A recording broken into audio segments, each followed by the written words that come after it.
오늘 본문인 17장 8절에서 16절은 엘리야 선지자와 사르밧 과부에 대한 그런 말씀입니다. 이 말씀을 더 잘 이해하기 위해서 전문맥과 후문맥인 17장 전체를 함께 살펴보는 것이 좋을 것 같습니다. 오늘 말씀의 배경은 아합이 북이스라엘의 왕으로 있던 때입니다. 아합은 남유다 아사왕 제38년에 북이스라엘의 왕이 됩니다. 아합에 대한 성경의 평가가 16장 후반부에 나오는데 그 이전의 모든 사람보다 여호와 보시기에 악을 더욱 행했다고 되어 있습니다. 아합이 하나님 보시기에 악을 행한 때에는 그의 아내 이세벨 왕비의 영향이 컸습니다. 이세벨은 이스라엘 사람이 아닌 시돈 출신의 이방 여자입니다.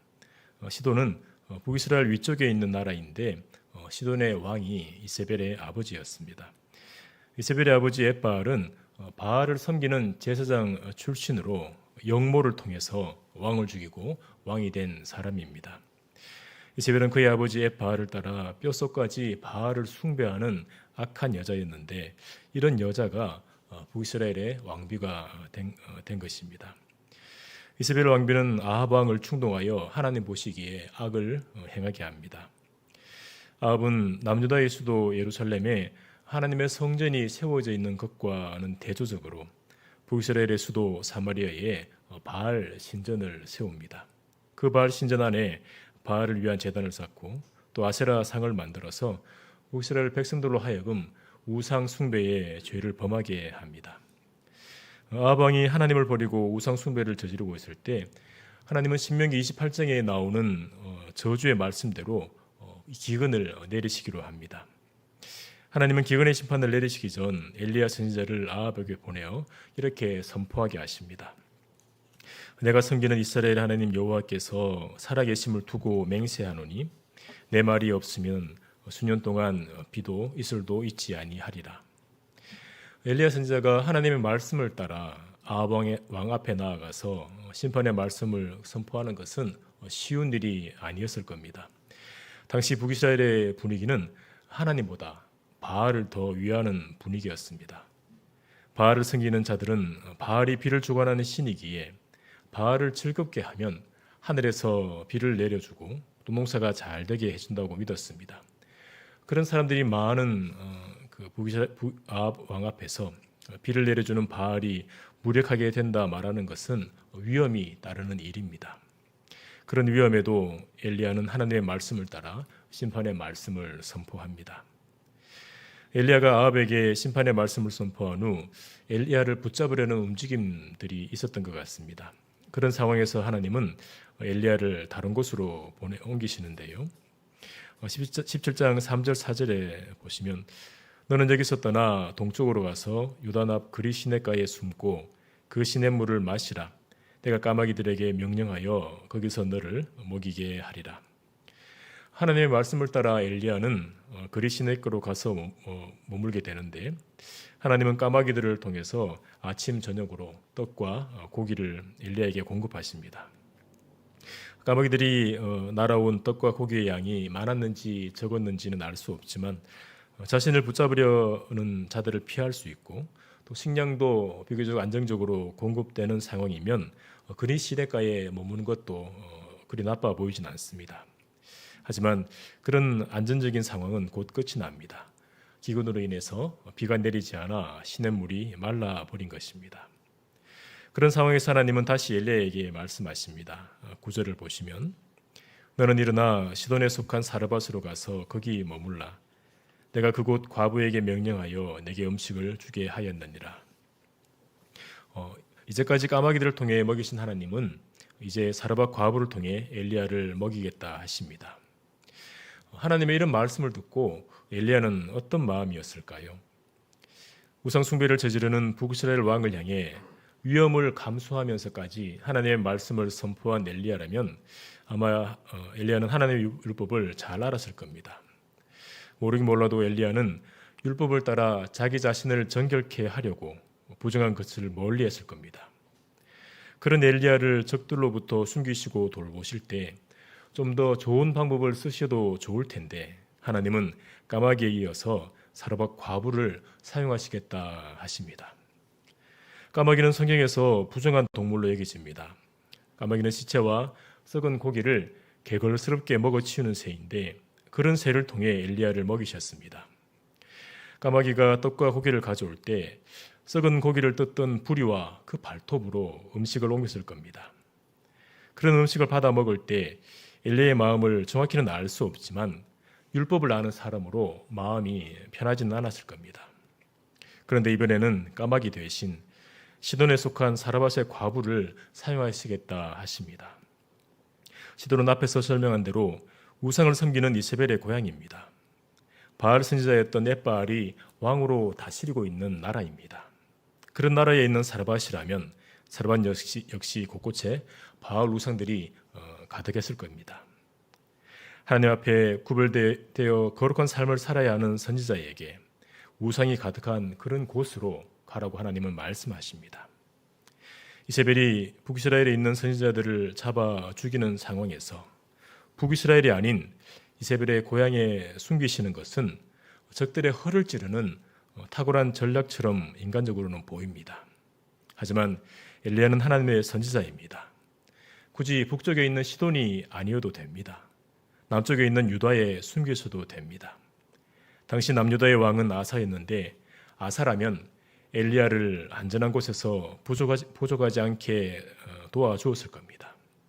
굳이 까마귀가 아니라도 굳이 시돈이 아니라도 더 좋은 방법이 있는데도 하나님은 부정한 까마귀를 통해 우상이 가득한 시돈에 사는 한 과부를 통해 엘리야를 먹이겠다 하십니다. 이처럼 때때로 하나님의 인도하심은 인간적으로는 이해가 되지 않을 때가 있는 것 같습니다. 하나님과 상관없이 자기 소견에 오른 대로 살고 있는 사람들 속에서 하나님을 기억하고 하나님의 말씀대로 살려고 애써 왔는데 하나님 인도하신 곳이 만나게 하신 상황이 왜 이런가 싶을 때가 있습니다. 다른 사람들보다 더 많은 것을 누리고 싶은 것은 아니지만 그래도 하나님 앞에서 열심을 가지고 살았던 백성이라면 힘들고 어려운 상황은 만나지 말아야 하는 것 아닌가 싶습니다. 왜 하나님이 그렇게 인도하시는지 이유라도 시원하게 말씀해 주시면 그나마 좋겠지만 하나님은 말씀하실 때보다 침묵하실 때가 더 많습니다. 그런 답답한 상황을 만날 때 성도는 어떻게 해야 할까요? 성도가 할 수 있는 것이 여러도 있겠지만 그럼에도 불구하고 하나님께서 신실하게 인도하고 계신다는 그 사실을 붙잡아야겠습니다.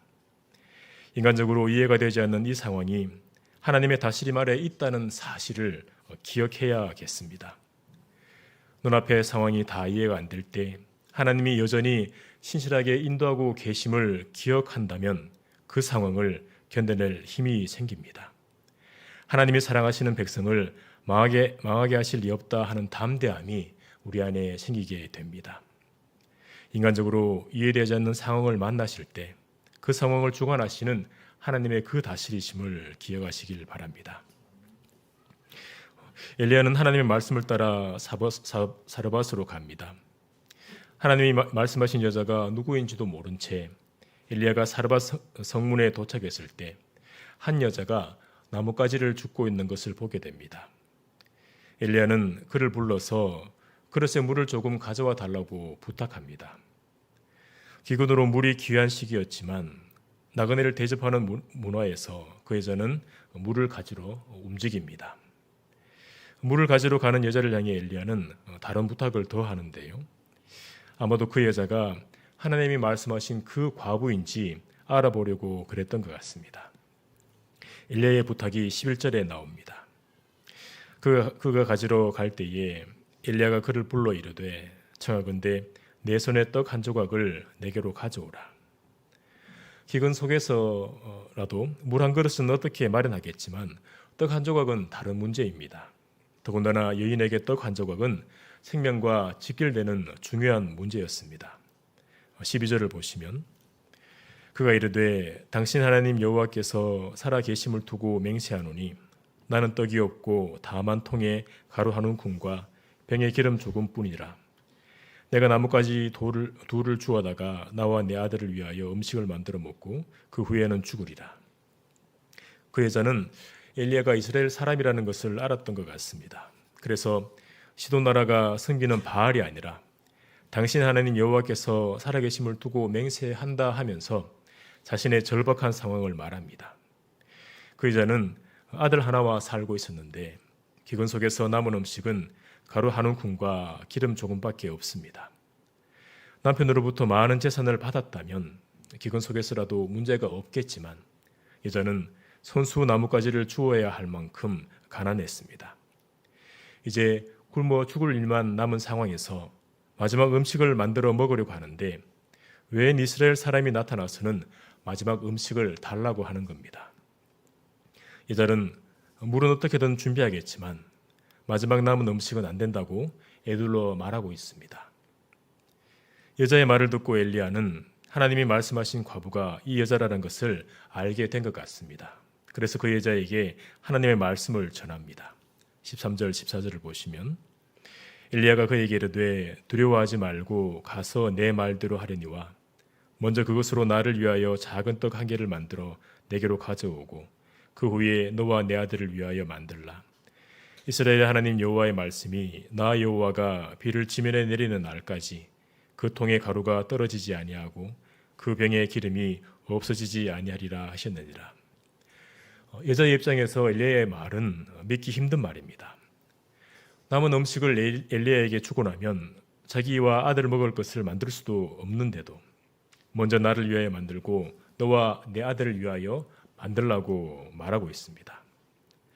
기근이 계속되어서 부자라도 먹을 것을 구하기 힘든 상황인데 비가 내리는 날까지 가루와 기름이 없어지지 않을 거라 말합니다. 사르밧 과부는 하나님보다 바알이 더 익숙한 이방 여인이었습니다. 그런 여자가 누구도 듣지 못한 하나님의 말씀을 엘리야로부터 들었을 때 곧 방귀를 뀌고 아들에게 가는 것이 오히려 자연스러워 보입니다. 하지만 그 여자는 전혀 뜻밖의 반응을 보입니다. 15절을 보시면 그가 가서 엘리야의 말대로 하였더니 했습니다. 집으로 돌아가서 마지막 남은 가루와 기름으로 떡, 다르게 표현하면 빵을 만듭니다. 나뭇가지로 불을 붙여 떡을 만들 때 굶주리고 있던 아들이 떡 굽는 냄새를 맡고 가까이 왔을 수도 있습니다. 배를 골고 있는 자식이 있다면 자기 살이라도 베어주고 싶은 것이 어미의 마음인데 사르밧 과부는 아들의 입에 떡을 넣어주지 않고 그 귀한 음식을 들고 엘리야에게로 향합니다. 그리고 엘리야 앞에 떡을 내려놓습니다. 사르밧 과부는 죽음이 코앞에 있는 상황에서 하나님의 말씀에 순종합니다. 그 후 엘리야는 그 여자의 집에 머물렀고 그때부터 하나님의 말씀대로 통의 가루가 떨어지지 않고 병의 기름이 없어지지 않게 됩니다. 하나님은 말씀에 순종한 사르밧 과부의 그 집에 음식이 떨어지지 않게 하십니다. 하나님의 말씀에 순종한 여자에게 음식이 떨어지지 않는 것처럼 좋은 일만 계속 이어지면 좋겠지만 그의 가정에 슬픈 일이 생깁니다. 장성한 뒤 남편이 없는 자신을 부양할 아들이 병들어 죽게 된 것입니다. 자식을 잃은 어머니의 심정은 말할 수 없이 괴로울 것입니다. 그 괴로움으로 인해 정신을 차리기 힘들 것입니다. 그런 상황인데도 여자는 엘리야에게 이렇게 말합니다. 18절을 보시면 여인이 엘리야에게 이르되 하나님의 사람이여 당신이 나와 더불어 무슨 상관이 있기로 내 죄를 생각나게 하고 또 내 아들을 죽게 하려고 내게 오셨나이까 합니다. 아들을 잃은 슬픔이 말로 표현할 수 없었겠지만 그 와중에도 여인은 자신의 죄와 아들의 죽음을 연결시킵니다. 엘리야 선지자가 오기 전에는 그 여자에게 바알을 섬기는 것이 삶의 일부로 자연스러웠을 겁니다. 하지만 가루와 기름이 떨어지지 않게 하시는 하나님의 돌보심을 매일 만나면서 자신이 일상으로 섬겨왔던 바알 숭배가 죄라는 것을 알게 된 것 같습니다. 그렇게 점점 하나님을 알아가면서 아들의 죽음 앞에서도 자신의 죄인됨을 고백하는 이방 여인에게 하나님은 놀라운 은혜를 베푸십니다. 엘리야는 여인의 집에서 제일 좋은 신선한 다락에 머물렀는데 죽은 아들을 안고 다락으로 올라가 침상에 아이를 눕히고 하나님께 기도합니다. 엘리야가 아이를 다시 살려주시기를 기도할 때 하나님이 엘리야의 기도를 들으시고 아이를 다시 살리십니다. 다시 살아난 아들을 받아들고 여인은 24절에서 이렇게 말합니다. 여인이 엘리야에게 이르되 내가 이제야 당신은 하나님의 사람이시요 당신의 입에 있는 여호와의 말씀이 진실한 줄 아노라 하니라. 당시 하나님의 사람이라는 이 표현은 선지자를 의미합니다. 여인은 아들을 다시 살린 엘리야가 하나님의 선지자임을 확실히 알게 되고 엘리야가 전하는 말씀이 하나님의 말씀임을 알게 되었다 고백합니다. 하나님은 엘리야를 보호하실 때 인간적으로 이해가 되는 남유다 같은 곳으로 보내실 수도 있었습니다.